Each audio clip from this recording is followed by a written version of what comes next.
Welcome back everybody to Hayes Tech. My name is Dave Hayes, and of course this is the channel where we pretty much talk about anything tech.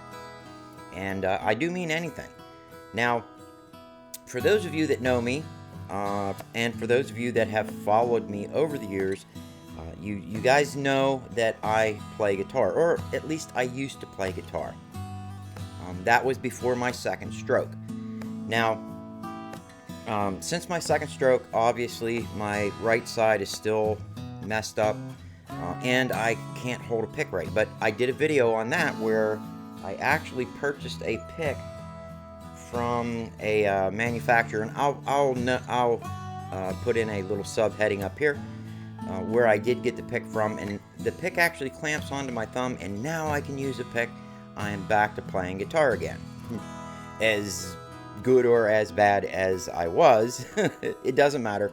I enjoy playing guitar, and I was happy to be able to get into it again. And there are some of you out there that also know that my grandson started to play guitar about almost 4 years now. And he has a couple really nice guitars. He has a Schecter. It is a cutaway, really nice guitar. But again, it's a, it's more of a parlor type guitar, or a double O or triple O type guitar. It is a cutaway. It does have a beautiful sound. It does have a solid top, but the back and sides are laminated. And we've always wanted to get him, or he's always wanted to get, a high-end guitar. All solid.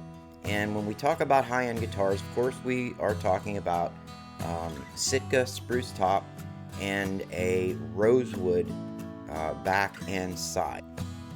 Well, he finally purchased a Gibson J45, which you guys can see right here. It took him a while to save up all of his money allowance that he gets from us and stuff like that. But he paid for this on his own, and I commend him for that. It is a beautiful guitar, and when we come back, we are going to let you guys take a look at this beautiful guitar. We're going to compare it with his Schecter and my Epiphone, which at the time was made in the Gibson factory in Kalamazoo, Michigan. And we'll just do some comparisons. But what I really want to do is show you what he got for just a hair over $2,000. So don't go away. We'll be right back with the Gibson J45 Studio.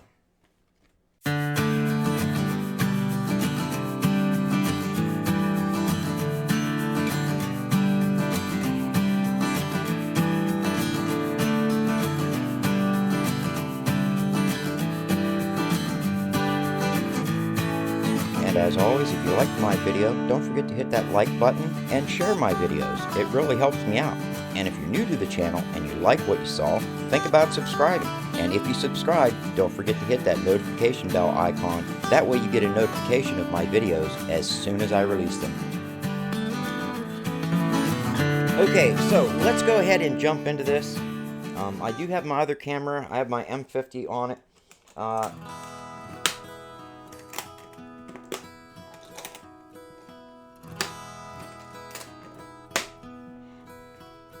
Now, it comes with a hard case, just like you see right here. Again, that is nice that Gibson does that. I know a couple manufacturers that do not come with a hard case. You end up getting a gig bag, a pretty nice gig bag, but usually you get a gig bag. They don't throw in a case with the cost of, a $2,000 plus guitar. Well, Gibson does do that. So it's a nice hard case. As you guys can see, it says Gibson right there on it. It is a 4-latch lockable system. And of course it is plush lined, velvet lined, as you guys can see. I like the colors. It's a reddish brown on the outside, black velvet line. I mean, there it is, buddy. There is the Gibson J45. This is, again, the studio version. And so what the difference is between their Studio version and their standard dreadnought is basically the thickness of the guitar itself. Now, the top of the guitar is your full dreadnought sized guitar, slope shoulder, which I love. My Epiphone looks just like that. It has a slope shoulder on it. But where you get the difference is right here, and I'm gonna carefully pick it up. Look at that rosewood. But if I tip it up on its side, you will see how it tapers off on this end. It gets narrow over here. Now, a normal dreadnought would come out about another 1/4 inch to 1/2 inch on this end, making it wider here. But other than that, it's almost dimensionally the same as their dreadnought. But since this is the Studio, it is a little narrower here. Now, I am going to flip the guitar completely over so you can actually see the rosewood on the back. There you go. That is what the back looks like. I think it is a beautiful guitar. Now, I'm going to move the camera so you can actually see it. Now, it does come with the Grover tuners on it. They're the Roll-O-Matic tuners. Very nice, very smooth. I do like them. Now, some of the other models are actually a darker color, but this one here is just your chrome model, and I like them. Now, I am a little partial to the open back tuners like what he has on his Schecter. Just kind of gives it that old vibe, but this looks good on this guitar.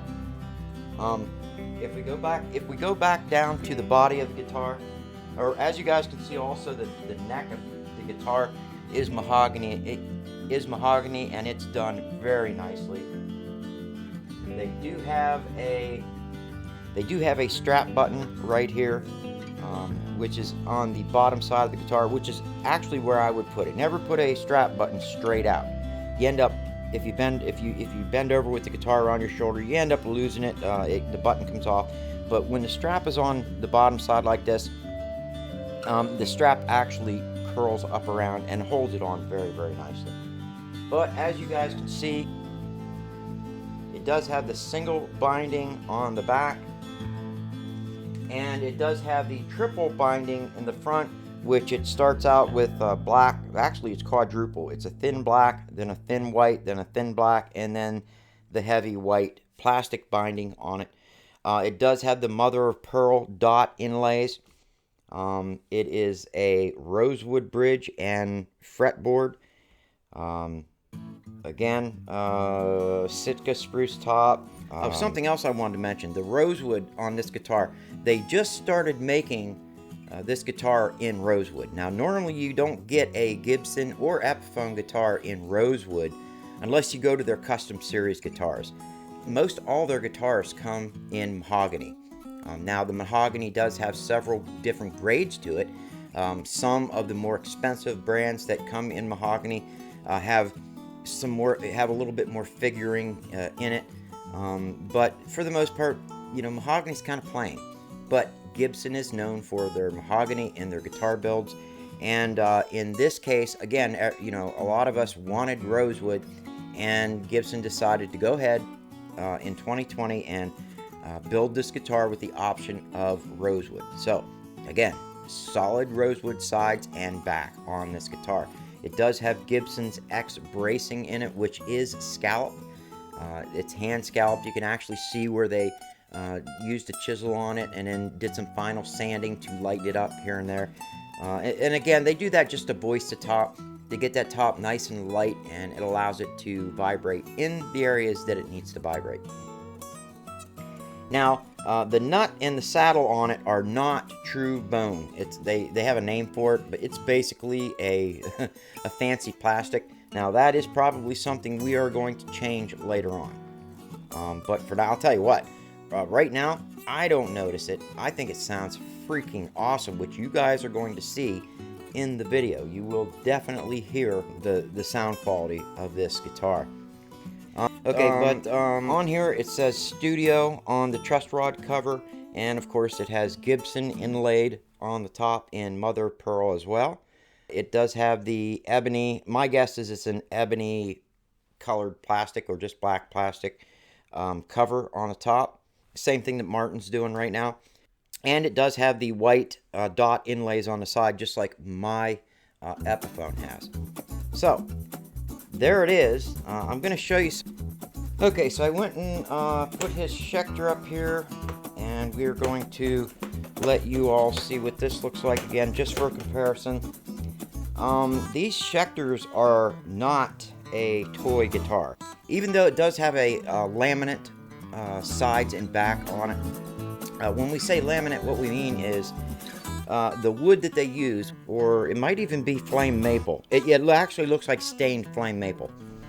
But what they do is basically what they'll do is they'll take a real thin sheet of flame maple and another real thin sheet of flame maple, and then they'll put a sheet of mahogany between them and laminate them together. So they will do that for both the sides and the back. And so you get that tone wood, but you lose that tone wood because you're actually laminating all three of them together with glue. A lot of people will say that doesn't make a difference. I can tell you right now that at least the back of the guitar being solid wood makes a big difference. I'm still up in the air about the whole side of the guitar, whether it's laminated or not, making a difference in the voice of the guitar. And as a matter of fact, there are some custom guitar makers out there that sell $5,000 and up guitars that do not offer solid material on the sides. It is a triple, like if you ordered a Rosewood guitar, it would be 3 layers of thin rosewood glued together. It adds strength to that, plus you get it, basically all rosewood, but they say that the sides do not have anything to do with the sound. It's the top and the back.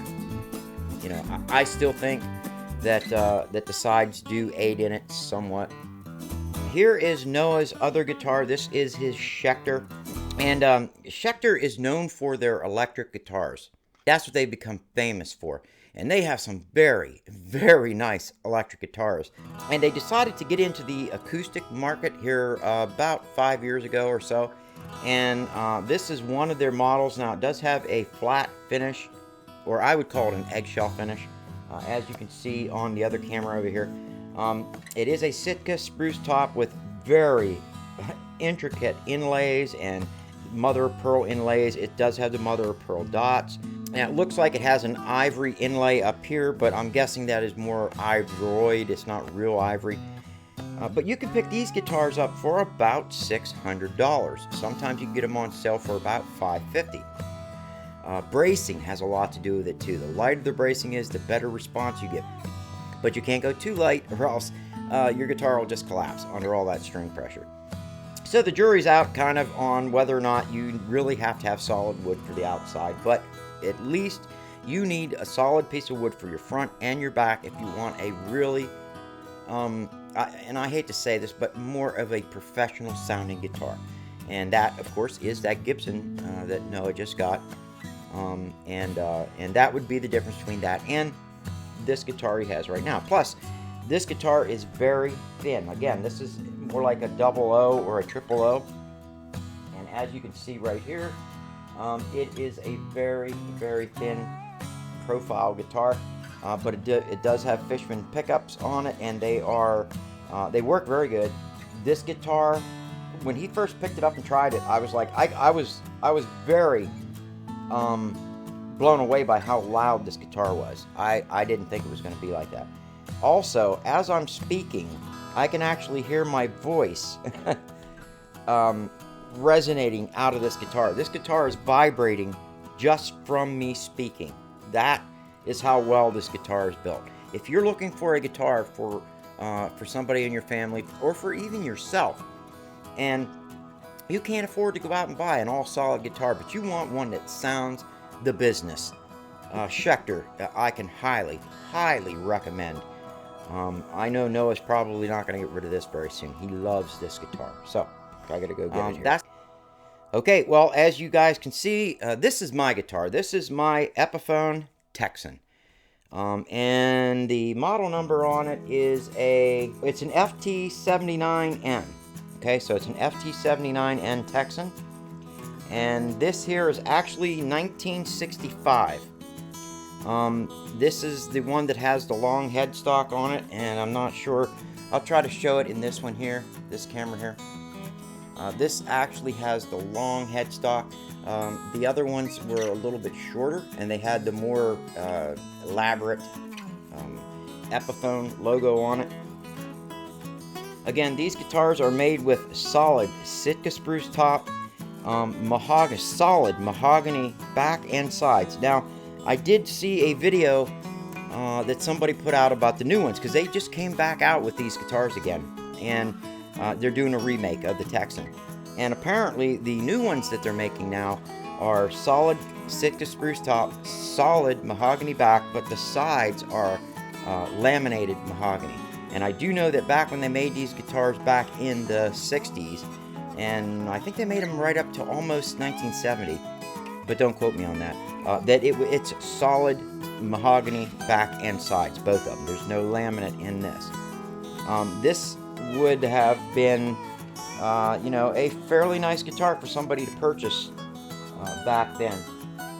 And actually, the story is that my wife's father purchased this guitar back, brand new, back at that time, and it was a pretty substantial chunk of money for him.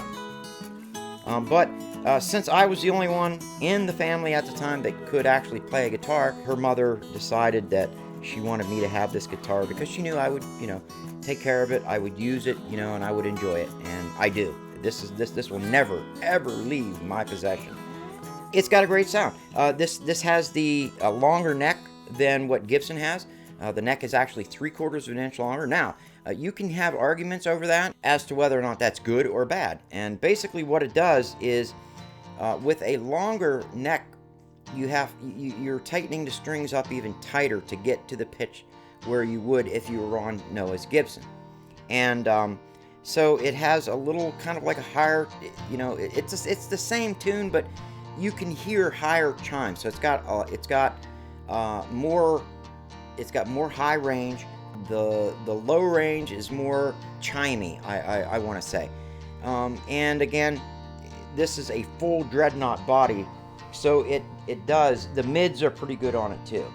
So if you guys look on this one here, you'll notice it does not taper off on the back like Noah's does. So this is the true dreadnought shape. Noah's is basically this guitar, well, this shape, but his back tapers off right about here. It starts to taper off about a 1/2 inch, but everything else is basically the same. Now, again, Epiphone made this. They had the mother of pearl inlays on the neck, which was Epiphone's diamond cut, and mother of pearl inlay on the top. I would like to show that here, hopefully. Yeah, as you guys can see, hopefully you can see it says Epiphone on the top, and it has that little like flowerette between them. That is not the original peg head cover, or that's not the original adjustment cover. I had to actually order one. We lost ours, and I lost the little E on the pickguard too. That was lost when I got the guitar, but it has no cracks in it. We just re-glued the bridge down on this. I'm rambling, and this is going to be a long video, but Noah and I re-glued this bridge down on here. It really, the strings on this is really low. No, it's not as low as his Gibson. It's not as low as his Schecter, but it's easy to play, and it's actually up. If you measured it, it's about 100 thousandths, and you normally like to get them down to around 90 thousandths. It's about 100 thousandths. To me, it's a player's guitar, and it suits me just fine. I love it.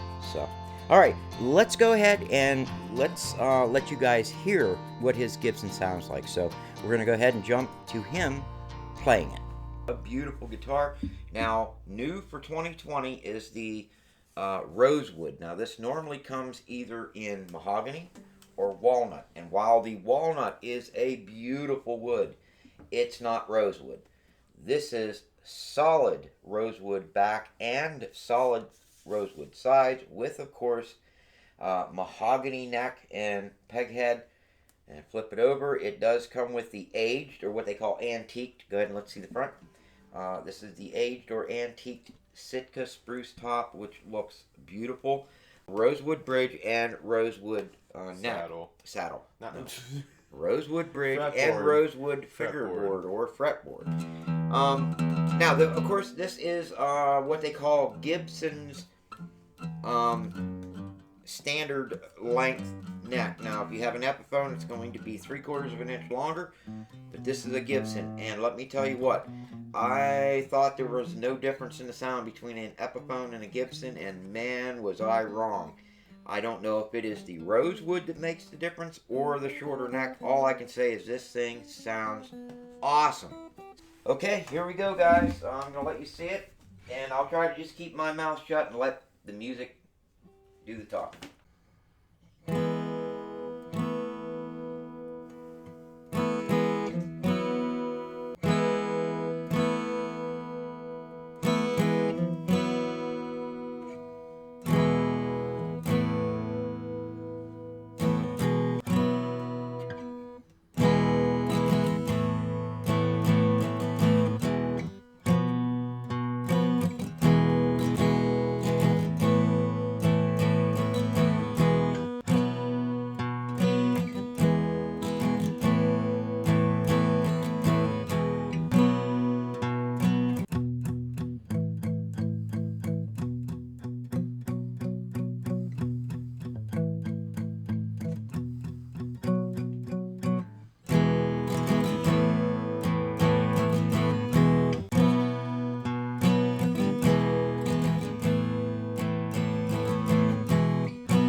I can't even remember.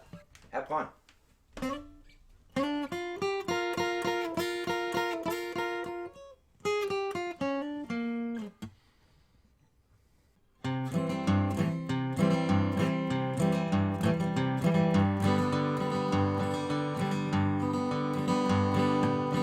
Well, first thing I want to get across to everybody, remember, I am not a professional.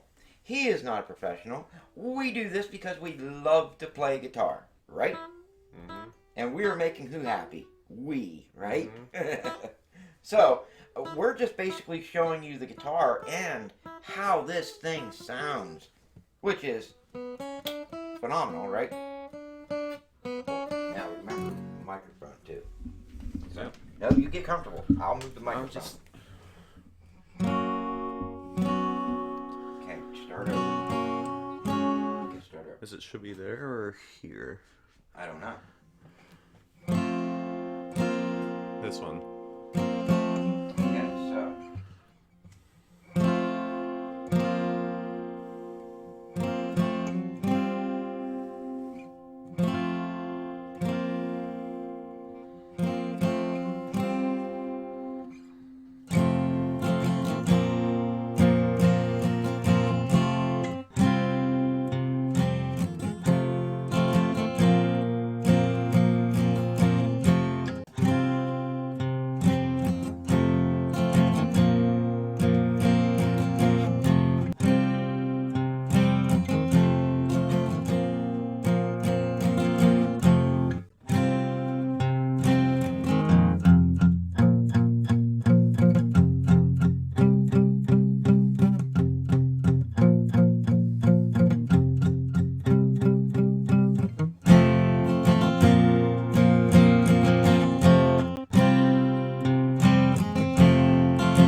Yeah, I'm not going to be able to monetize this video. But that's okay, I don't care.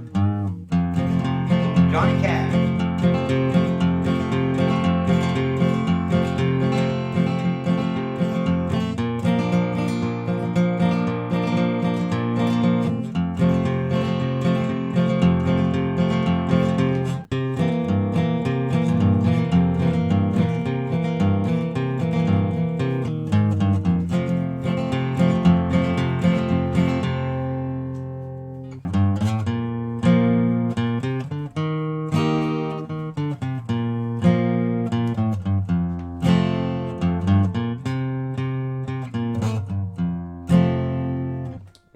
Now you're having fun.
my turn to try. My turn to shine.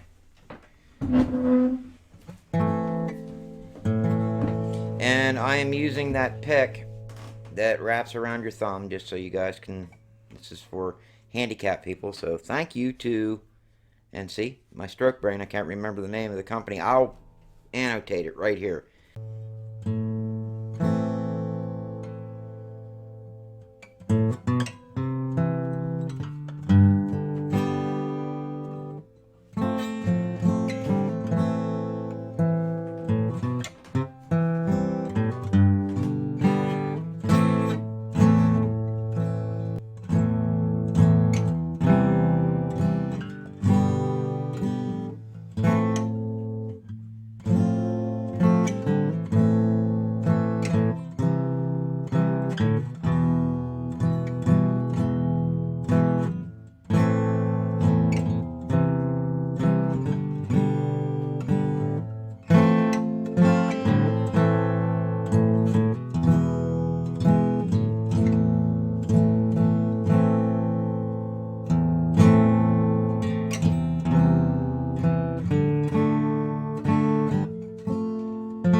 And that's the extent of my plan.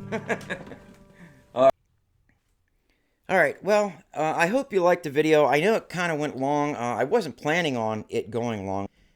I wanted to show comparisons between his guitar and like my Epiphone, which I still have here on the table, and of course his Schecter.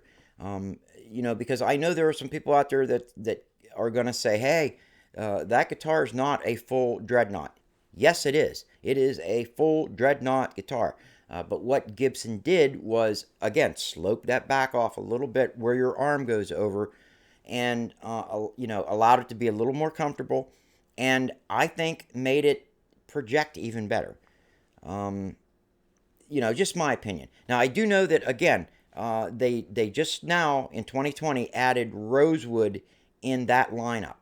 Normally, to order Rosewood, you would have to go through their custom guitar lineup, at least in that guitar style. You can get Rosewood in other guitars, but in that guitar style, it's basically mahogany or walnut. And to me, I still think the jury's out on walnut.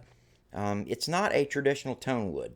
It's a beautiful wood, don't get me wrong. Man, I've seen some of their guitars made of walnut, and I love them just for looks.